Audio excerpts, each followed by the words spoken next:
আন্তর্জাতিক বাংলা সংবাদে সবাইকে স্বাগত। সুপ্রিয় দর্শক শ্রোতা, পৃথিবীতে চলছে তৃতীয় বিশ্বযুদ্ধের দামামা। ইরান ইসরায়েল চলছে পাল্টাপাল্টি হামলা। লেবানন যুদ্ধবিরতিতে ইসরায়েল আমেরিকা হামলা চালাচ্ছে। এদিকে ভারত পাকিস্তান সীমান্তে চলছে বর্বর উত্তেজনা, চলছে যুদ্ধের প্রস্তুতি এবং চালাচ্ছে ক্ষেপণাস্ত্র পরীক্ষা। জানিয়ে দিব আমাদের হাতে থাকা সর্বশেষ আন্তর্জাতিক আপডেট বাংলা সংবাদ। শুরুতেই থাকছে সংবাদ শিরোনাম, এরপর জানাবো বিস্তারিত। ইসরায়েলের বিরুদ্ধে ইয়েমেনি ক্ষেপণাস্ত্র হামলা অব্যাহত, আমাদের কোন নিরাপত্তা নেই, লিবারম্যান। আর জানিয়ে দিব গাজামুখী ত্রাণবাহী জাহাজে সশস্ত্র ড্রোন হামলা। ভয়াবহ দাবানল পুরে ছাই ইসরায়েল, গ্রেপ্তার 18, সহায়তার প্রস্তাব ফিলিস্তিন কর্তৃপক্ষের। এদিকে দুই বাংলাদেশিকে ফেরতের বিনিময়ে দুই ভারতীয়কে ছেড়ে দিল বিজেপি। সৌদি আরবকে $350 কোটি ক্ষেপণাস্ত্র দিচ্ছে যুক্তরাষ্ট্র। আক্রমণ করলে হয় সিন্ধু পানিতে প্রবাহিত হবে, নয়তো ভারতীয়দের রক্ত, বিলাল ভুট্টোর হুঙ্কার। উত্তেজনার মধ্যে ক্ষেপণাস্ত্র সঠিক পরীক্ষামূলক উৎক্ষেপণ করল পাকিস্তান।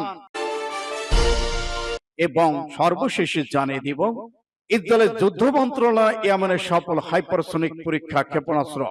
এতক্ষণ শুনছিলেন সংবাদ শিরোনাম, এখন বিস্তারিত। তবে অনুরোধ থাকবে এই ভিডিওটিতে একটি লাইক দিন এবং কমেন্টস করে জানিয়ে দেন আপনি কোন জেলা থেকে বা কোথা থেকে আমাদের সাথে যুক্ত রয়েছেন। ইরান ইসরায়েল যুদ্ধের আপডেট বাংলা সংবাদ হাতে পেতে চ্যানেলটি সাবস্ক্রাইব করুন এবং জানিয়ে দিন আপনাদের গুরুত্বপূর্ণ মূল্যবান মতামত। সুপ্রিয় দর্শক শ্রোতা, পৃথিবীতে অলরেডি শুরু হয়েছে তৃতীয় বিশ্বযুদ্ধের দামামা। যে কোনো রাষ্ট্র পাল্টাপাল্টি চলছে হামলা। ভারত পাকিস্তান সীমান্তে চলছে বর্বর উত্তেজনা এবং ক্ষেপণাস্ত্র পরীক্ষা।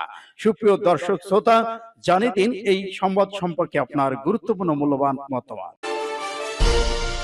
ইসরায়েলের বিরুদ্ধে ইয়েমেনি ক্ষেপণাস্ত্র হামলা অব্যাহত। ইয়েমেনি সশস্ত্র বাহিনী শুক্রবার সন্ধ্যায় এক বিবৃতিতে জানিয়েছে কয়েক ঘন্টার ব্যবধানে গতকাল তারা দখল ইসরায়েলের গুরুত্বপূর্ণ স্থানে দ্বিতীয় ক্ষেপণাস্ত্র হামলা চালিয়েছে। ইয়েমেনি সশস্ত্র বাহিনী মুখপাত্র ইয়াহিয়া সারি বিবৃতিতে বলেছেন, দখলদার ইসরায়েলের অধিকৃত হাইফা অঞ্চলে একটি গুরুত্বপূর্ণ স্থানে আঘাত করা হয়েছে। পাস্টরে এসব তথ্য প্রকাশ করেছেন। ইয়েমেনি সশস্ত্র বাহিনী মুখপাত্র ক্ষেপণাস্ত্র অভিযান সফল হয়েছে বলে জানিয়েছে। তিনি বলেন, ক্ষেপণাস্ত্র হামলার কারণে লাখ লাখ ইহুদি বসতি স্থাপনকারী আশ্রয় কেন্দ্রগুলো প্রবেশ করতে বাধ্য হয়েছেন।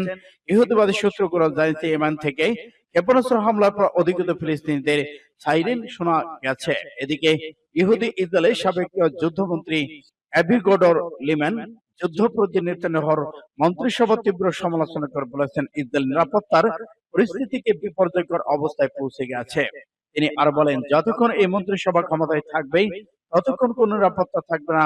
লিবারম্যানের মতো গত 24 ঘন্টায় ইয়েমেন থেকে দুটি ক্ষেপণাস্ত্র নিক্ষেপের পর লাখ লাখ মানুষকে আশ্রয় কেন্দ্রে যেতে হয়েছে। এটি সংকটময় পরিস্থিতি মোকাবেলায় অদক্ষ প্রমাণ। শুক্রবার সকালেই ইয়েমেনি সশস্ত্র বাহিনী মুখপাত্র ব্রিগেডিয়ার জেনারেল ইয়াহিয়া সারি ফিলিস্তিন জনগণের সমর্থনে ইসরায়েলের সামরিক অবস্থানকে লক্ষ্য করে একটি ক্ষেপণাস্ত্র নিক্ষেপের কথা জানিয়েছেন। এরপর দ্বিতীয় ক্ষেপণাস্ত্র ছোড়া হয়।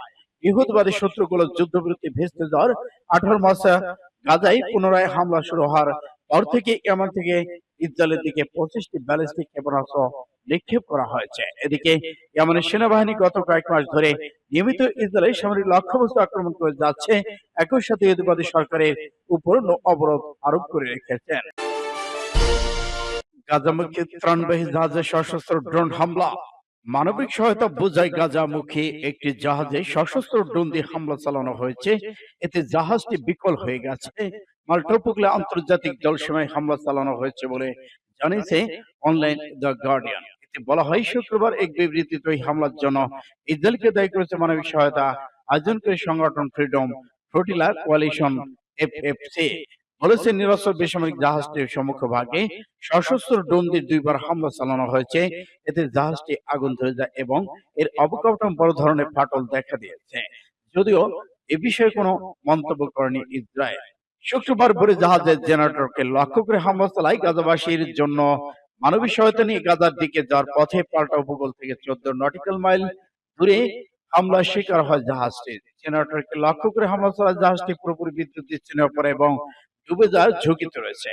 মাল্টা সরকারের এক বিবৃতিতে বলা হয়েছে, জাহাজে 12 জন নাবিক এবং বেসামরিক নাগরিক ছিলেন, তারা সবাই সুস্থ আছেন বলে জানা গেছে। অন্যদিকে এফএফসি জানিয়েছে, জাহাজটি মোট 21টি দেশের অধিকার কর্মীরা ছিলেন ইসরায়েলের অবৈধ গাজা অবরোধ করে সেখানে হত্যাযোগ্য চালানোর প্রতিবাদ এবং গাজাবাসীর জীবন রক্ষার জন্য জরুরি প্রয়োজনীয় সহায়তা পৌঁছে দেওয়ার লক্ষ্যে যাত্রা করেছিলেন তারা। সূত্র পাসপোর্টে ভয়াবহ দাবানলে পড়ছে ইসরায়েল, গ্রেপ্তার 18, সহায়তার প্রস্তাব ফিলিস্তিনি কর্তৃপক্ষের। ইসরায়েলের দখলকৃত পশ্চিম জেরুজালেম পাহাড়গুলো ভয়াবহ দাবানলে দ্বিতীয় দিনের মতো জ্বলছে। দাবানল নিয়ন্ত্রণে কাজ করে যাচ্ছে 100টির বেশি দল সহায়তা। ইউরোপের বিভিন্ন দেশ থেকে অগ্নি নির্বাপক বিমান পাঠানো হচ্ছে ইসরায়েলে। সংবাদ মাধ্যম টাইমস অফ ইসরায়েল একটি নিরাপত্তা সূত্র জানিয়েছে, জেরুজালেম এলাকায় আগুন নেভাতে সাহায্য করার জন্য ফিলিস্তিনি কর্তৃপক্ষ অগ্নি নির্বাপক দল পাঠানোর প্রস্তাব দিয়েছেন। ইসরায়েল এখনো সেই প্রস্তাবে কোনো সাড়া দেয়নি বলে জানা গেছে। এরই মধ্যে দাবানলকে দেশটির ইতিহাসের সবচেয়ে বড় দাবানল বলে দাবি করছে কর্তৃপক্ষ। এদিকে জেরুজালেমের বিভিন্ন বনাঞ্চলে আগুন দেওয়ার অভিযোগে 18 জনকে গ্রেপ্তার করা হয়েছে ইতিমধ্যে। ইসরায়েলি সংবাদ মাধ্যমটি প্রতিবেদন অনুযায়ী পরিস্থিতি কিছুটা উন্নত হয়েছে, তবে কোনো মুহূর্তেই পরিস্থিতি খারাপ হতে পারে। গত দাবানলের কারণে যেসব সড়ক বন্ধ হয়েছিল সেগুলো খুলে দেওয়া হয়েছে। এছাড়া যেসব বসতির বাসিন্দাদের সরিয়ে নেওয়া হয়েছে তাদের আবার সেখানে ফেরতের অনুমতি দেওয়া হয়েছে। ইসরায়েলি বিবৃতিতে বলা হয়েছে, দাবানল ইসরায়েলের সবচেয়ে ইতিহাসে বড় দাবানল। এখন পর্যন্ত আমরা আগুন পুরোপুরি নিয়ন্ত্রণে আনতে পারিনি। আগুনের পরিস্থিতি যদিও এখনো কিছুটা উন্নত হয়েছে, তবে তা যে কোনো সময় পরিস্থিতি ঘুরে যেতে পারে। আগুনের দখলকৃত জেরুজালেম 5000 একর জায়গা জুড়ে পড়েছে, যার মধ্যে 3200 একর বনাঞ্চল। এর মধ্যে মোদি ইনের কানাডা পার্ক সবচেয়ে বেশি ক্ষতিগ্রস্ত হয়েছে। এদিকে ইসরায়েলের প্রধানমন্ত্রী বেনিয়ামিন নেতানিয়াহু বৃহস্পতিবার জানিয়েছে, জেরুজালেম বিভিন্ন বনাঞ্চল আগুন দেওয়ার অভিযোগে 18 জনকে গ্রেপ্তার করা হয়েছে। সূত্র দুই বাংলাদেশিকে ফেরতের বিনিময়ে দুই ভারতীয়কে ছেড়ে দিল বিজিবি। দিনাজপুরের বিরল সীমান্ত থেকে ধর্মীয় যা দুই বাংলাদেশিকে ফেরত দিয়েছে ভারতের শান্তিরক্ষী বাহিনী বিএসএফ এর বিনিময়ে দুই ভারতীয় নাগরিককে হস্তান্তর করেছে বর্ডার গার্ড বাংলাদেশ বিজিবি। শুক্রবার বিজিবি ও বিএসএফ এর মধ্যে পতাকা বৈঠকের মাধ্যমে এই বন্দি বিনিময় সম্পন্ন হয়। দুই বাংলাদেশি হলেন দিনাজপুরের বিরলের ধর্মজন সীমান্ত এলাকার কৃষক এনামুল ইসলাম ও তার ছেলে মাসুদ রানা। জানা গেছে তারা সকালে ধান মারাইয়ের সময় সীমান্তবর্তী এলাকায় কাজ করছিলেন। সকাল 11:30টার দিকে বিএসএফ এর সদস্যরা তাদের ভারতের অভ্যন্তরে ধরে নিয়ে যায়। এই ঘটনার পরপরই স্থানীয় বাংলাদেশের ভেতরে দুই ভারতীয় নাগরিককে আটক করে পরে বিজিবি ঘটনাস্থলে এসে নিজেদের হেফাজতে নেয় আটককৃত ভারতীয়দের।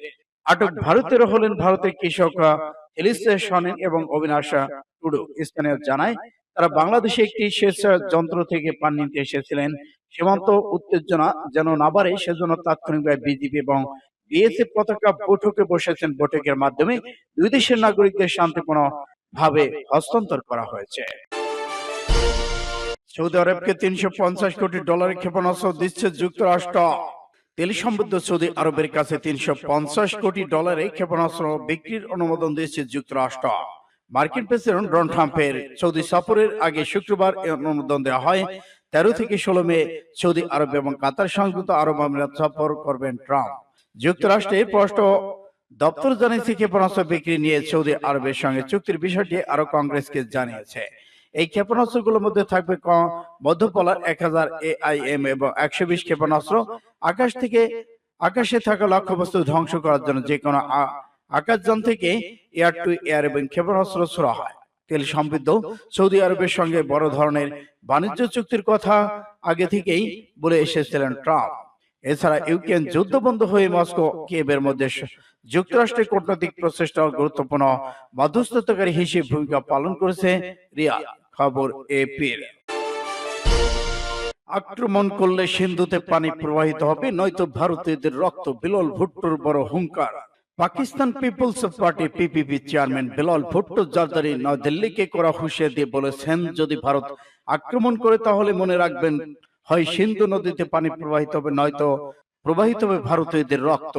আজ শুক্রবার এক প্রতিবেদনের তথ্য জানিয়েছেন পাকিস্তানের সংবাদ মাধ্যম টিভি চ্যানেল সামা টিভি। খবরে বলা হয়েছে, সিন্ধু প্রদেশের মিরপুর খাসে গতকাল এক জনসভায় ভাষণ দিতে গিয়ে সাবেক পররাষ্ট্রমন্ত্রী স্পষ্ট বলেছেন, পাকিস্তান যুদ্ধে বিশ্বাস করে না, তবে সিন্ধু নদীর পানি রক্ষার জন্য আমাদের এখন নরেন্দ্র মোদীর মুখোমুখি হতে হবে। আমাদের সেনাবাহিনী জানে যে কোন উস্কানি উপযুক্ত জবাব কিভাবে দেওয়া হয়। বেলাল ভুট্টো বলেছেন, ভারতের জনগণ সিন্ধু নদীকে ভালোবাসে, এমনকি ভারতের জনগণ মোদীকে সিন্ধু নদীর প্রবাহ বন্ধ করতে দেবে না। কাশ্মীরে পহেলগাঁও সন্ত্রাসী হামলায় 26 জন নিহতের পর থেকে দুই প্রতিবেশী দেশ ভারত ও পাকিস্তানের মধ্যে তীব্র উত্তেজনা বিরাজ করছে। হামলার জন্য ভারত আনুষ্ঠানিকভাবে পাকিস্তানকে দায়ী না করলেও তাৎক্ষণিক পাকিস্তান নিজেদের ভিসা বাতিল, কূটনৈতিক বহিষ্কার, সিন্ধু নদের পানি বন্টন চুক্তি স্থগিতের মতো বেশ কয়েকটি কঠোর পদক্ষেপ নিয়েছেন। এদিকে পাল্টা জবাব হিসেবে ভারতের জন্য নিজেদের স্থল আকাশ সীমা বন্ধ সহ একাধিক পদক্ষেপ নেওয়া পাকিস্তান। এ আবহাওয়ায় গত মঙ্গলবার মন্ত্রিসভা বৈঠকে ভারতের প্রধানমন্ত্রী নরেন্দ্র মোদীকে ভারতের সেনাবাহিনীর পাকিস্তান হামলার জন্য পূর্ণ স্বাধীনতা দিয়েছে বলে খবর পাওয়া গেছে। সূত্র পাস টুডে MAR। উত্তেজনার মধ্যে ক্ষেপণাস্ত্র পরীক্ষামূলক উৎক্ষেপণ করল পাকিস্তান। পাকিস্তান সফলভাবে আবদালি ক্ষেপণাস্ত্রের প্রশিক্ষণমূলক উৎক্ষেপণ সম্পন্ন করেছে। এটি একটি ভূমিতে নিক্ষেপযোগ্য অস্ত্র ব্যবস্থা, যার পাল্লা 450 কিলোমিটার। শনিবার দেশটির আন্তঃবাহিনী জনসংযোগ পরিদপ্তর ISPR এক বিবৃতিতে কথা জানায়। তাদের লক্ষ্য ছিল সেনাবাহিনীর প্রস্তুতি যাচাই এবং ক্ষেপণাস্ত্রের উন্নত নেভিগেশন উচ্চতর গতিশীল যাচাই করা, এমন খবর প্রকাশ করেছে ডন। এর আগে অবশ্য যুদ্ধ বিমানে প্রশিক্ষণ মহড়া চালিয়েছে ভারত। উত্তরপ্রদেশে ফাইটার জেটের জরুরি অবতরণে মহড়া চালায় দেশটির বিমান বাহিনী।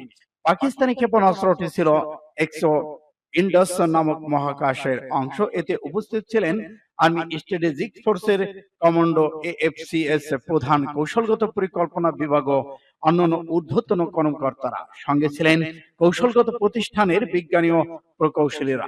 রাষ্ট্রপতি আসিফ আলী জারদারি, প্রধানমন্ত্রী শেহবাজ শরীফ ক্ষেপণাস্ত্র উৎক্ষেপণের অংশ নেওয়া সেনা প্রযুক্তিবিদদের অভিনন্দন জানিয়েছেন। ইসরায়েলের যুদ্ধ মন্ত্রণালয় ইয়েমেনের সফল হাইপারসনিক ক্ষেপণাস্ত্র হামলা। ইয়েমেনি সশস্ত্র বাহিনী জানিয়েছে, তাদের তৃতীয় সামরিক অভিযানে তারা অধিকৃত হাইফা তেল আবিব এলাকায় অবস্থিত ইসরায়েলের যুদ্ধ মন্ত্রণালয়কে লক্ষ্য করে হামলা চালিয়েছে। ফিলিস্তিন টু হাইপারসনিক ক্ষেপণাস্ত্র দিয়ে এই সফল অভিযানটি চালানো হয়েছে। ইয়েমেনের সশস্ত্র বাহিনীর মুখপাত্র ইয়াহিয়া সারি ওই অভিযানের কথা ঘোষণা করেছেন। অধিকৃত ইয়াফার ইসরায়েলি যুদ্ধ মন্ত্রণালয়কে টার্গেট করে পরিচালিত এই সামরিক অভিযান ফিলিস্তিন টু হাইপারসনিক ক্ষেপণাস্ত্র ব্যবহার করা হয়েছে। সারি আরো জানিয়েছেন, ক্ষেপণাস্ত্রটি তার লক্ষ্য বস্তুতে সঠিকভাবে আঘাত হানতে সক্ষম হয়েছেন এবং শত্রুদের প্রতিরক্ষা ব্যবস্থা তাদের হাইপারসনিক ক্ষেপণাস্ত্রকে আটকাতে ব্যর্থ হয়েছেন। ইয়েমেনের সশস্ত্র বাহিনীর মুখপাত্র তাদের ওই অভিযানকে গত 12 ঘন্টার মধ্যে অধিকৃত ইয়াফার বিরুদ্ধে তৃতীয় অভিযান বলে ঘোষণা করেছেন। সারি ফিলিস্তিনের প্রতি তাদের সমর্থন পুনরায় ঘোষণা করে বলেছেন, এই পদক্ষেপের পরিণতি যাই হোক না কেন, গাজা উপত্যকার উপর ইসরায়েলের আগ্রাসী যুদ্ধের অবসান না হওয়া পর্যন্ত বা গাজা অবরোধ প্রত্যাহার না হওয়া পর্যন্ত আমাদের অভিযান অব্যাহত তীব্রভাবে চালিয়ে যাব। সূত্র পাস টুডে NM।